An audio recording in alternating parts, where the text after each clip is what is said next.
Greetings, men of 222. It's great to be with you today. It's great to be with those who are in the barracks and great to be with those who are online. These things are available by going to columbuscrusaders.org, or they're even on YouTube under 222 space Men's Fellowship. So if you want to hear one or rehear one, they're available to you. So almost a year ago to the day, speaking of messages, I gave a message on Barnabas under the topic of initiative. It was literally March the 4th, almost a year ago. And while Barnabas is the hero for encourager in general, I'm going to take a different approach today. I'm going to drill down in the scripture with some illustrations to give you a more in-depth view of what encouragement really is and how it works. And if you don't hear anything else today but these scriptures, you'll see how important encouraging can be. And I have to start with Proverbs 18:21a, and it says, "Death and life are in the power of the tongue." Death and life are in the power of the tongue. God thought that what we said to people is so important it either lifts them up in life or it brings them down like death. The second one is this. It says, Proverbs 10 verse 11 says, "The mouth of the righteous is a fountain of life, but the mouth of the wicked conceals violence." A fountain of life. You know, you can see that the scriptures believe so much that this is critical to be an encourager, to be one who lifts up to life. We are certainly called to encourage our children, but we're also called to encourage our spouses. Frankly, it's hardest to be nice to those that we're around the most, isn't it? And yet, that relationship is critical if you have a wife. At work, are you seen as an encourager or a discourager? To use Pastor Bo and the transformational leadership terminology, are you a tank filler or are you a tank emptier to be around? And you certainly want to be a tank filler, don't you? At work, so everyone needs encouragement. And that reminds me of a true story about a father and his 3-year-old daughter, and she was mad at him. And she yelled at him, she yelled, "I hate you." And his response was, "That's okay, I hate you too." Well, he was trying to be funny, but his daughter and his wife didn't see the humor in it. And by the way, though they have a great relationship today, that daughter still remembers that comment, and so does that father. Death and life are in the power of the tongue. Now, many of us went to college and we learned a terrible communication skill there called sarcasm. Sarcasm is just terrible. It's when you say something to somebody and you mean the exact opposite, generally. I remember telling one of my players at Licking Heights one time, it was a terrible play, and I said, "Nice play." Well, he thought I was giving him a compliment, and when in fact I was unhappy with his play. And you might say, well, was he stupid? No, some people just believe that you ought to say what you ought to say, and he took me at my word.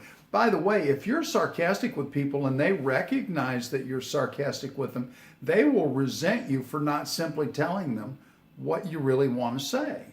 Sarcasm has no upside.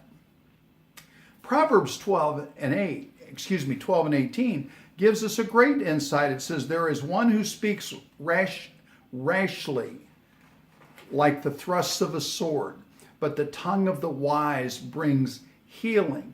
You know, sometimes we speak rationally, and it's like the thrust of a sword right into someone's heart, right into their side, yeah?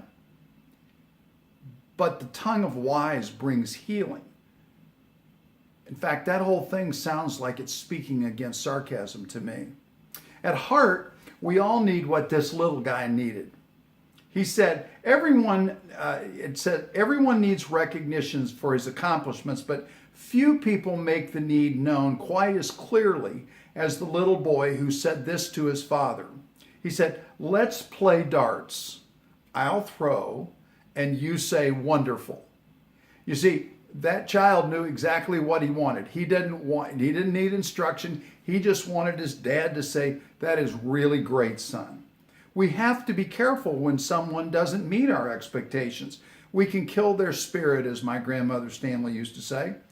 A pastor of mine a friend of mine told me this story when his son, started to ride a bike. Greg gave him a start and he got about 3 feet, and that's all.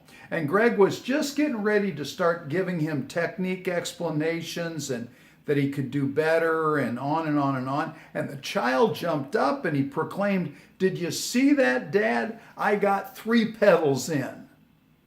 You see, to the child, he had already accomplished something great. And the worst thing in the world that Greg could have done was to tamp down his spirit, right? Be careful that our expectations don't squelch their enthusiasm. The tongue of the wise brings healings, Proverbs 12 and 18. Now, this can be especially difficult to master when your child wants to participate in something you can't stand. For example, my father really was interested in all of us being great students, being Phi Beta Kappa in college, if you will. Now, we were decent students, but the fact is we were far more interested in athletics. And so what my dad did, because he was an encourager, he got a book and he began to read about baseball and about football so that he could be involved in our lives. Now, I don't have a daughter, but if I had a granddaughter and she wanted to be in ribbon gymnastics, it would be really hard for me. But if that's what she wants to do, I want to be there to encourage her, right? My dad was truly a man of encouragement, and our society is not as God intended it to be. Divorces have caused many young men to grow up with no father present in the home. And what society has said is that they've tried to use this in a strange way, and Robert Lewis makes this comment. He said, psychologically, men are more fragile than women. Now, when I first heard that, I didn't even believe that, because we had been told as a society, no, it's women who have been put down all these years. But Lewis says psychologically, men are more fragile than women. Men struggle with their identity much more than women do. Though feminists would have us believe that poor esteem is largely a female problem caused primarily by social inequities, the evidence tells a different story, doesn't it? Look, all the young men that have been involved in the school shootings, all the young men who, and almost every one of them, it comes from a fatherless home without a father's influence in it. In fact, Bill Glass of the Bill Glass Prison Ministries made this statement. He said, 100% of the men on death row hate their fathers, love their mothers generally, hate their fathers.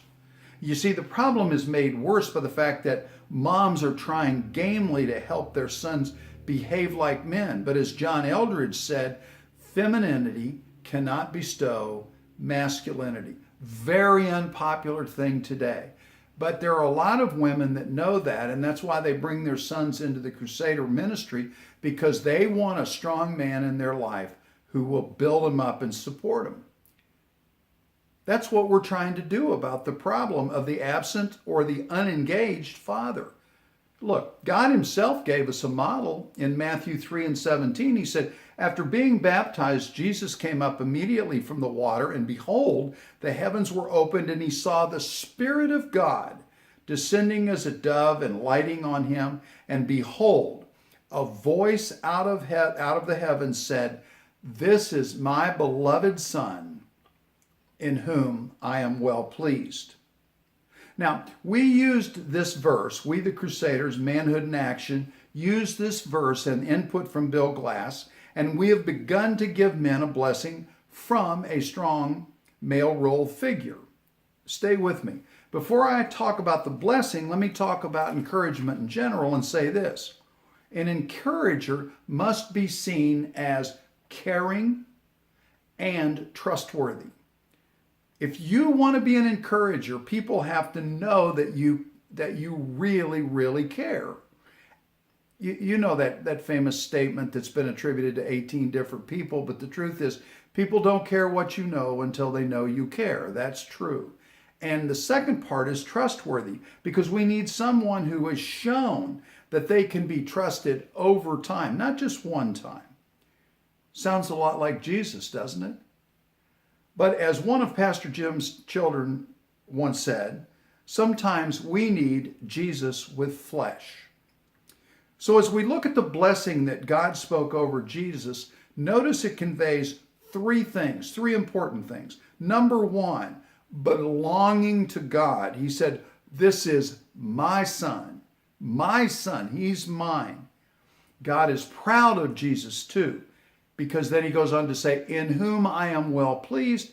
And lastly, he loves his son, because he says, he is my beloved son. Now,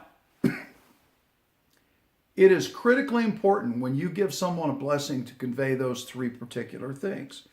And therefore, the Crusaders give our seniors a blessing, and we use these words. By the way, I want to interject here. I have given this blessing to my wife. I have given this blessing to my children, not just the Crusader football team. And we say, you're a Crusader, and I'm glad. How many times have we heard of the young person who's growing up and his mother said, I hate you, I wish you had never been born. Well, in Crusaders, what we're saying to them is, you are a Crusader. You belong with us. You belong with us, and I'm glad. Secondly, we say you're special. You're special, and I'm proud of you. Everybody's special in some way. You might say unique, but I think special is a little nicer, and we say you're special, and I'm proud of you. How much do we long to hear somebody say, I'm proud of you? We all look forward to that day, if we're believing Christians and we're serious, when the Lord says, well done. Man, that you're special. Well done.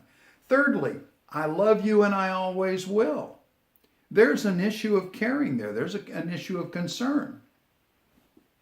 I was lucky enough to explain this concept to my father before he died, and I got a blessing from him. In fact, I've told people this story. We were in a hotel room because Stephen was playing in a select tournament, and I told my dad, I said, we're not going to the field, and you're not going out of this room till you give me a blessing.